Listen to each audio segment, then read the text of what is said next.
அஸ்ஸலாமு அலைக்கும் ஃப்ரெண்ட்ஸ், எல்லோரும் எப்படி இருக்கீங்க? அல்ஹம்துலில்லாஹ் நாங்கள் எல்லோரும் நல்லாயிருக்கோம். நீங்களும் நல்லா இருப்பீங்கன்னு நினைக்கிறேன். நான் இன்றைக்கி வீடியோவில் என்ன செய்ய போகிறேன் அப்படின்னா, இரும்பு சத்து கால்சியம் சத்துலாம் அதிகமாக உள்ள ஒரு முருங்கைக்கீரை பொடி தாங்க செய்ய போகிறேன்.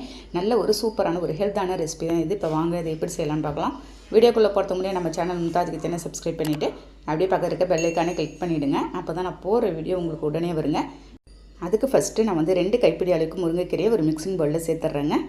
நீங்கள் பறித்து ஃப்ரெஷ்ஷாக நீங்கள் சேர்த்துக்கோங்க. இந்த முருங்கைக்கீரையை நான் தண்ணி ஊற்றி எல்லாத்தையும் நல்லா க்ளீன் பண்ணி அலசி எடுத்துகிட்டு போகிறேங்க.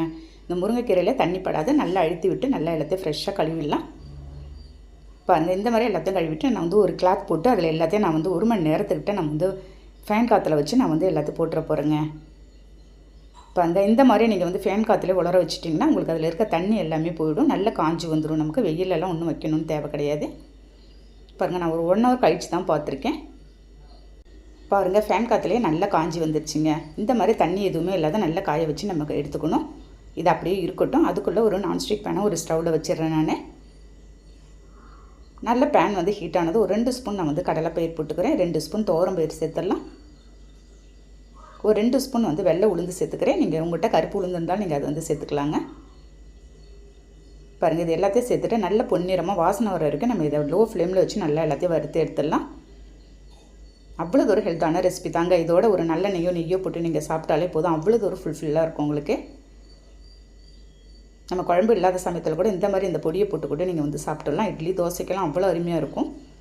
ஓகே, அதையும் பிளேட்டில் ஒரு கொட்டி வச்சுட்டு 2 ஸ்பூன் நான் கருப்பு எள்ளு சேர்த்துருக்கேங்க. இந்த எள்ளில் அவ்வளோ ஒரு இரும்பு சத்து இருக்குங்க. நமக்கு ஹீமோகுளோபின் அளவெல்லாம் இது இன்க்ரீஸ் பண்ணும். அதையும் நல்லா பட்டுன்னு தெரிச்சு வர வரைக்கும் நல்லா வறுத்துட்டு ஒரு பிளேட்டில் அதையும் ஆற வச்சுட்டு ஒரு கைப்பிடி அளவுக்கு வேர்கடலை சேர்த்துருக்கேன். தோல்லாம் கழண்டு வர வரைக்கும் நம்ம இதையும் வறுத்துடலாம். எல்லாமே அப்படியே இருக்கட்டும். ஒரு 6 காஞ்ச மிளகாய் எண்ணெய் போட்டு அதையும் வறுத்துட்ருக்குறேங்க. பாருங்கள், இது எல்லாமே ஆறிட்டு இருக்கட்டும். அதே பேனில் ஒரு ஸ்பூன் நான் நெய் சேர்த்துட்றேன். நம்ம காய வச்சுருந்த முருங்கைக்கீரையை எடுத்து அதோட அந்த நெய்யோடு சேர்த்து நல்லா முறுமுறுன்னு வர வரைக்கும் நம்ம ஃப்ரை பண்ணி எடுத்துடலாம். உங்களுக்கு நல்லா கொஞ்சம் கூட ஈரப்பதம் இல்லாத நல்ல ஒரு கிறிஸ்பியான முறுமுறுன்னு நல்ல ஒரு கன்சிஸ்டன்சிக்கு உங்களுக்கு இது வறுத்து வரணும். பாருங்கள், எந்த அளவுக்கு உங்களுக்கு இருக்குன்னு. கருகம் விட்டுறக்கூடாது. அதே சமயம் உங்களுக்கு கசப்பு தன்மையாகிடுங்க. பாருங்கள், இந்த அளவுக்கு நீங்கள் வறுத்து வச்சிடலாம். அது ஆறிக்கிட்டே இருக்கட்டும். அதுக்குள்ளே ஒரு மிக்ஸி ஜாரில் நம்ம வறுத்து வச்சிருந்த பொருள் எல்லாத்தையும் நான் சேர்த்துற போகிறேன். வேர்க்கடலை, காஞ்ச மிளகாய், கடலைப்பயிறு, துவரம்பயிறு எல்லாமே சேர்த்துருக்கேங்க. கொஞ்சமாக உப்பு சேர்த்துட்டு ஒரு 1/4 ஸ்பூன் இருக்கும் மஞ்சத்தூள் சேர்த்துடலாம். சேர்த்துட்டு இதை ஃபஸ்ட்டு நம்ம எல்லாமே நல்லா நைஸாக அரைச்சி எடுத்துகிட்டு வந்துடுறேன். ஏன்னா நம்ம கீரையே ஃபஸ்ட்டு போட்டோன்னாங்க இது கொஞ்சம் உங்களுக்கு குறைன்னு ஆன மாதிரி ஆகிடுங்க. பாருங்கள், எந்த அளவுக்கு நைஸாக அரைச்சி எடுத்துகிட்டு வந்திருக்கேன். இந்த சமயத்தில் நம்ம வறுத்து வச்சுருந்த கீரையை சேர்த்துக்கலாம். பாருங்கள், எந்த அளவுக்கு உங்களுக்கு கிறிஸ்பியாக முறுமுறுன்னு இருக்குது. பாருங்கள், நீங்கள் இந்த அளவுக்கு தான் முருங்கைக்கீரையை நீங்கள் வறுத்து எடுத்துக்கணும். எல்லாத்தையும் அந்த பொடியோடையும் நான் சேர்த்துட்றேன். சேர்த்துட்டு இதோடு சேர்த்து எல்லாத்தையும் நல்ல நைஸ் பவுடராக நான் அரைச்சி எடுத்துகிட்டு வந்துடுறேங்க. இட்லி தோசைக்கெல்லாம் அவ்வளோ ஒரு சூப்பராக இருக்கும் காம்பினேஷன். ஒரு நல்லெண்ணெய் போட்டு நீங்கள் சாப்பிட்டீங்கன்னாங்க சூடான சாதத்தோடு இந்த பொடியை நீங்கள் போட்டு சாப்பிட்டு ஒரு டைம் ட்ரை பண்ணி பாருங்களேன். அவ்வளோ ஒரு அருமையாக இருக்கும். நான் இப்போ இந்த பொடியை ஒரு பாட்டிலில் ஸ்டோர் பண்ணி வச்சுக்க போகிறேன். உங்களுக்கு 1 மந்த் கூட நீங்கள் வச்சு சாப்பிட்லாங்க.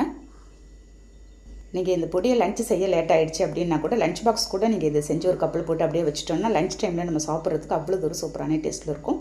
பாருங்கள், நான் பாட்டிலில் ஸ்டோர் பண்ணி வச்சுட்டேன். எப்படி ஒரு சூடான சாதத்தோட டேஸ்ட் எப்படி இருக்குன்னு நான் இன்றைக்கி டெஸ்ட் பண்ண போகிறேங்க. நல்ல சாதம் சூடாக இருக்கும்போது அந்த பொடியை போட்டு ஒரு ஸ்பூன் நெய் போட்டு நீங்கள் சாப்பிடுங்க. நான் நெய் போட்டிருக்கேன். உங்கள்கிட்ட நல்லெண்ணெய் இருந்தாலும் நீங்கள் சேர்த்துக்கலாம். அவ்வளோதாங்க, சூப்பரான ஒரு ஹெல்த்தான ஒரு முருங்கைக்கீரை பொடி ரெடி பண்ணியிருக்கேன். நீங்களும் ட்ரை பண்ணி பார்த்துட்டு எனக்கு கண்டிப்பாக கமெண்ட் பண்ணுங்கள்.